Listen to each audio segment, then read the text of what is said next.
Today, we are doing something a little more different again. We will be reacting. Asmongold TV reacts to Nerdrotic, and I think Critical Drinker? I don't really know. I watched like 2 seconds of it. I lied. I watched like 2 minutes, and I'm like, this is actually pretty awesome. I want to give my take, because I have like a lot of things that I want to say while he's saying stuff.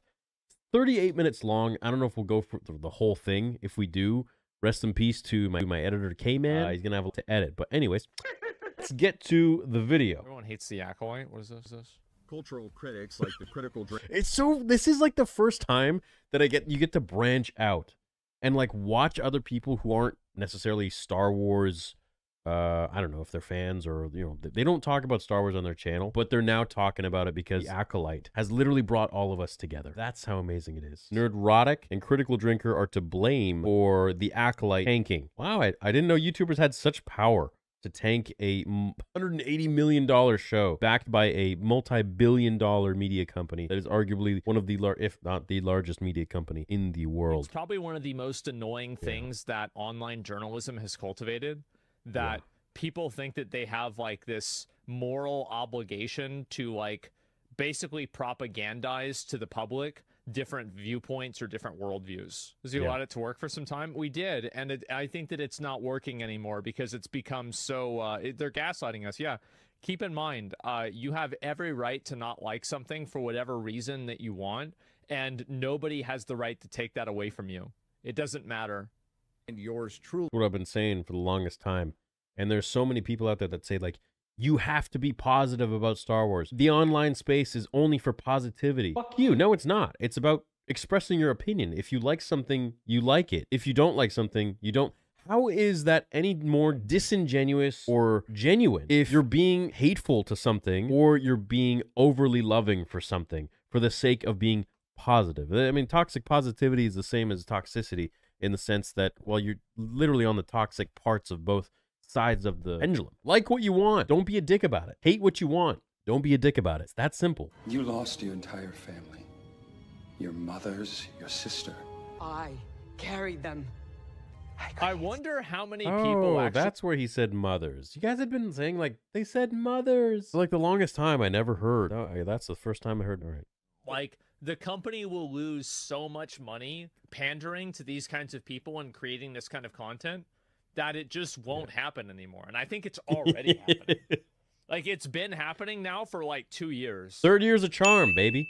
And it's true. You know, we really do finally see things with numbers, analytics, with, you know, their wallets. Once the money starts to dip, then they're going to be like, maybe we shouldn't do this anymore. And at the end of the day, that's all they care about. They don't care about telling a good story. They really don't. I'm sorry to tell you this, but they do not. And they just care about money and pandering, whatever makes them the most cash. And in this case, money is their number one. And if that is being compromised because of them filling some political check mark box, they're going to ditch the box. Slow-moving establishing shot. Just look, there's like no freaking ships in the sky. What the hell? He assesses that May was trained by a Jedi. How? From this hologram. The nepotism is strong with this one, but I'm not really sure. Yeah, how'd you know, dude? Oh, she was trained by a Jedi. Well, I guess what? No Sith have shown up for 1,000 years. Or should we say 930 something?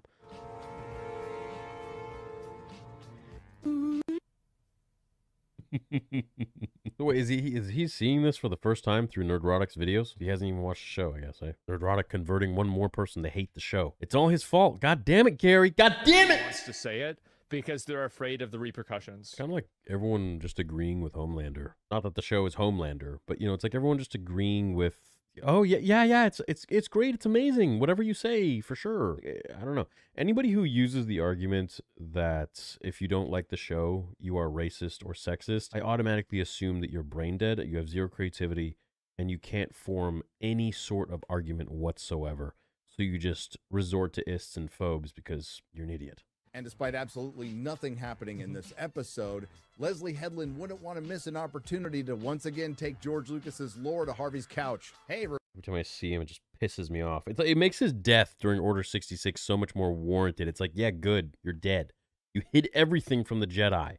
How dare you? But I don't see the show's canon, so it doesn't matter to me. The Sith have been extinct for a millennium. His head is so much longer. Right? There was like a full extra Addy to the key Addy, okay? It was like a Mundi. Right now it's just Mundi, you know, in the Acolyte. They even screwed up on his head. Master Conehead or Kiadi. Wait, is it this? That's the same guy? How does head get longer? In the first movie, his head was way longer.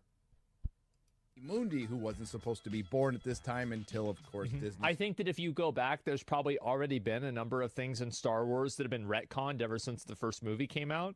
So it's not really that big of a deal. No, this is a pretty big deal, man. You don't understand the gravitas to how big of a deal this actually is. And the things that have been retconned in Star Wars, there was nothing that was retconned in the first 6 films. George created them, but retconned with Disney, yeah, for sure. I mean, look at who retconned it. At a certain point, it's like one more fucking thing, right? Oh, but yeah, but this is a big thing. This is a huge thing. I mean, the dude who literally plays stupid, like, I don't believe you. You just fought, like, literally the Jedi Master standing before the council saying, like, hey, I literally just fought a Sith, what I believe is a Sith. He's red lightsaber. He was trained in the Jedi arts, and he had a red lightsaber. Like, he was trying to kill me. He just almost ran over the kid. I mean, what, like, and then the dude's like, oh, that's impossible. I don't believe you. We haven't seen one of those in 1,000 years. There has been a time of peace for it's literally been a time of peace for 1,000 years, dude. There hasn't been any Jedi dying or a hiccup or anything. The Acolytes are such...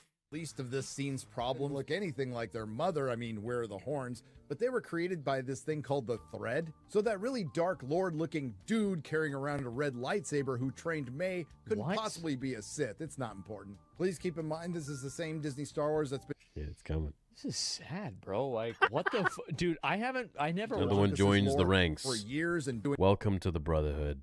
Things like having Han Solo walk into a lightsaber. And look, I kept it together for what, almost 8 years. In a month, we'll be 8 years strong on the channel. 8 freaking years, dude. That's like a what's that? That's a whole PhD degree. But it's a long time.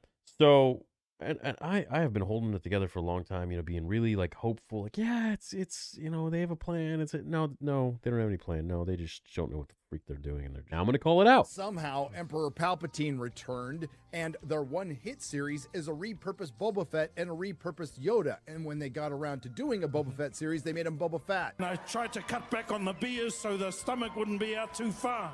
And then there's Obi-Wan Kenobi, whose sole purpose was to watch Luke Skywalker until Disney Star Wars got a hold of him, and he decides to fuck off twice to fight Darth Vader twice and not mention it later, meet a toddler Princess Leia that Princess Leia fails to mention later, and the Jedi Master Obi-Wan Kenobi had I saw some clips of like him fighting Darth Vader, and it was pretty cool. Okay, maybe that was the only cool part of the show. Obi-Wan fighting Darth Vader will always be cool. Put him in cosplay, let alone if you have Ewan and frickin' Hayden returning. How could it not be cool? Most of the people that really get involved with Star Wars are guys, and so if you make a show that's all about girls and girl shit, well then guys aren't really going to be interested in that because it's a different life. So like, why is it? That's not very true. I mean, I think that's surface level because we really care about a lot of the female characters. If they're cool, a lot of guys love Ahsoka. I don't know, can I say more guys like Ahsoka than girls? If we're saying that the Star Wars fan base is predominantly male, which I mean, it is, Bob Iger even said so, then could we say, theoretically, that there are more male Ahsoka fans than women? Case in point, guys like female characters if they're written well. That's all it is. I mean, how many people ripped apart Kenobi? And that's freaking Kenobi. That's a dude. How many people ripped apart Mando 3? Moff Gideon's a guy. Moff Gideon, like, ruined that show, dude. It's like, my clones! Like, why is he returning? You're dead. Go away. You're just supposed to be captive. It's a vampire, kill other guys. What the fuck did you think this was? And so I think it's a failure. Yeah, you know what movies we don't get nowadays? The ones I really loved growing up on, which you don't see, are the 80s and 90s action hero movies. Oh my God. True Lies, Predator, Universal Soldier, Bloodsport, Out for Justice, Hard to Kill, Die Hard, Lethal Weapon, The Specialist, Rocky, Commando. I don't know, man. List goes on. Any dude from the 80s and 90s on steroids, essentially. Why are you making a story that's built around women and then being surprised whenever the Star Wars fan base doesn't like it? I mean, really? Well, it's not because it's women. We don't like it because it's shit. That's why. I mean, same with Kenobi. It was ass. I don't think we care if it's a guy or a girl. We just want a cool story and a well-written story. Plus, it's not like the female-led stories can't have cool, heroic men in there. So I don't give a shit. Again, I don't care. I don't care who it is or what it is. Just make a cool goddamn story.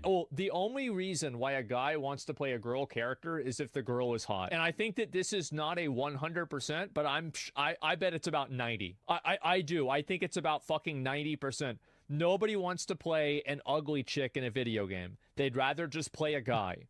That's like the worst case scenario. People are fine with, you know, like Underworld, okay? The movie. Great movie. I didn't say that. I didn't say this, okay? Very high level of attractiveness. Samus, what does it matter what gender Samus is? Oh god, Samus is so hot, dude. The biggest crush on Samus when I was a kid. Dude, when I had, first of all, I thought it was a guy. Then I started to realize, I'm like, wait, this doesn't really look like a guy. And then finally I saw a picture of Samus without the helmet. And I was instantly in love. I don't know how old I was. I was like a kid. Girls and like this like weird force, like all this bullshit. Like what were you thinking? Like how would you think that like the audience for Star Wars would like that? It doesn't make sense. I mean, yeah, look, I don't really give a shit. Like I said, would I want it to be a male protagonist? Yeah, I think that would be cool. But at the end of the day, it's not like the make or break it for me. But that's just because I'm a guy, you know? And I understand that girls want to have a girl protagonist because they're girls and they identify with a female protagonist probably more. But for me, you know, when I was a kid, it was Anakin, it was Luke Skywalker, Han Solo in some cases. And so I get that, you know, the chicks want that too. It was a guy, man, I'd be able to connect more with that character for sure. That being said, if it's a well-written character, much like Ahsoka is, I have no problem connecting with that character at all. I can't say I'm going to be that character. I'm a guy, but each their own. Pronouns in live-action Disney Star Wars. Is he or they with us? The chat says he was kind of Afraid of allowing characters. Cry baby Ren. I bet you some of my chat's in here, dude.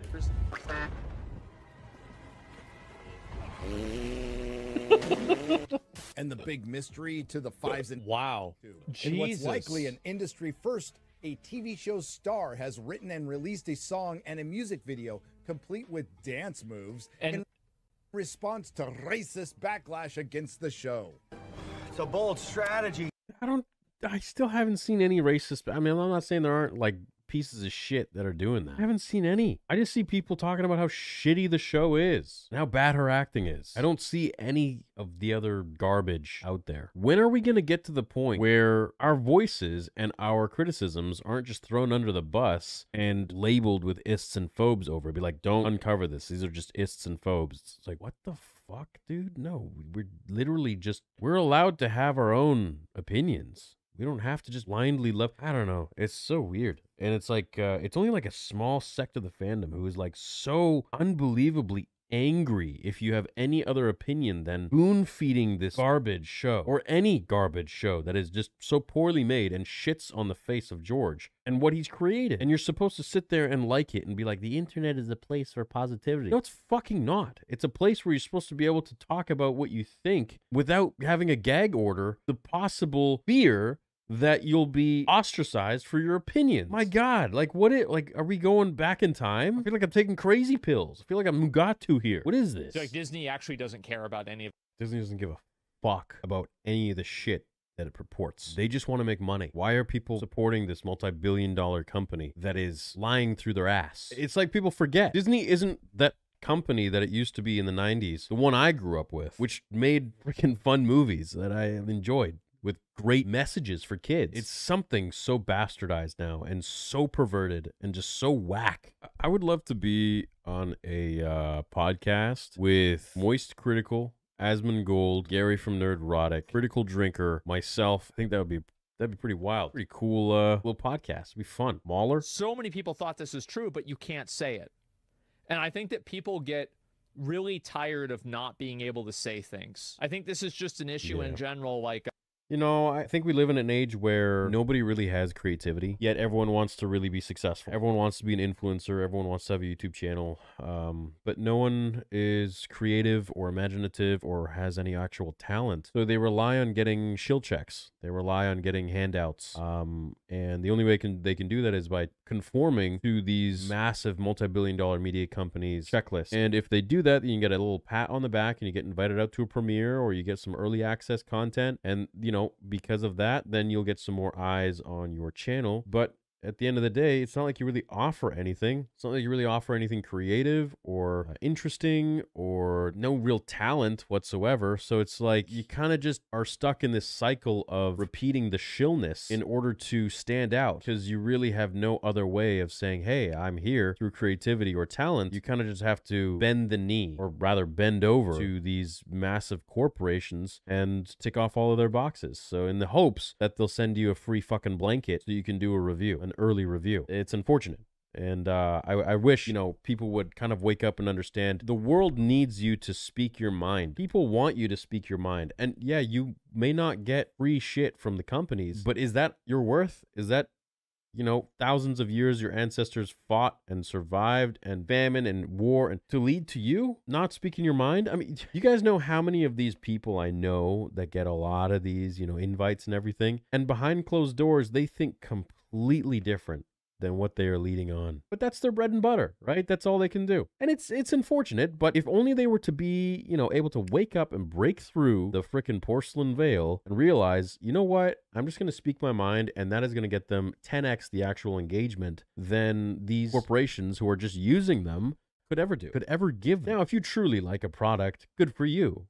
Continue enjoying the product and consuming the product and vouching for the product. I think all of us would do the same with things that we enjoy. But if you truly feel otherwise, be real. Don't give a shit what Twitter's going to think. Don't give a shit what other people are going to think. Don't give a shit if, you're going to get dropped from some company who isn't paying your fucking bills anyways, really, in the long run, other than like a free movie ticket or, like getting flown out here or there. Be real.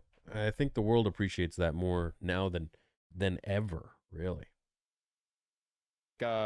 Like Western culture, the ones caring about it, and you'd be the one saying that, or at least, they'd be the one doing the exact same thing that you are, probably even worse, if they were in your position. So worse, definitely worse. There was some guy that said he wanted to watch a public beheading of me and sell popcorn. There's another guy saying that I should be killed. Simply because, and I have never said anything to anyone. I simply talk about Star Wars and I simply say, I don't like this because of this and that. The amount of pressure that you get to not speak your mind if it goes against the very extreme, violent, loud minority that is preaching this toxic positivity bullshit, that you must like this or else there will be consequences. Like, holy shit, dude. Like, really, nobody can think for themselves anymore. The corporations don't want you to. The loud, violent minority doesn't want you to. But the people who are just normal and are like, oh yeah, they didn't like it, like, they're not going to speak up. They're just going to sit there with their popcorn and watch. Don't ever let anybody tell you not to like something. And the inverse, don't let anyone tell you not to not like something. If you hate it, and hate it.